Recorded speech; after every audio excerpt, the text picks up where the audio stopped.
I'm Jason Parkin. This is your DSMweather.com forecast.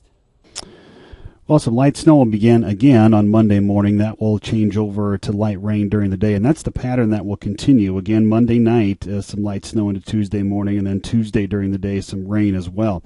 Now, eventually, Tuesday night into Wednesday, this will all change over to accumulating snow. It'll be a windy day on Wednesday as well. What's tricky about this forecast is that Des Moines is right on the edge of the heavier snow. I'll show you here computer model number 1, and I'll show you on the map where Des Moines is here. We're right on the edge of the heavier snowfall that will fall over west central and northwest Iowa.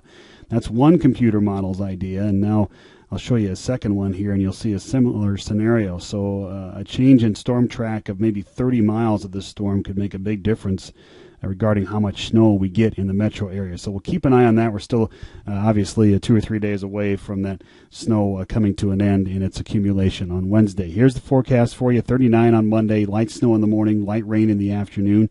Tuesday, a little snow in the morning, rain in the afternoon. That'll change over to snow and blowing snow on Wednesday. 34 for a high there, but notice it doesn't get too chilly behind this storm, kind of a sign of spring. 37 Thursday, back up to 43 Friday, and I think another snow chance ahead for Friday night and also for Saturday. I'm Jason Parkin. You're up to date.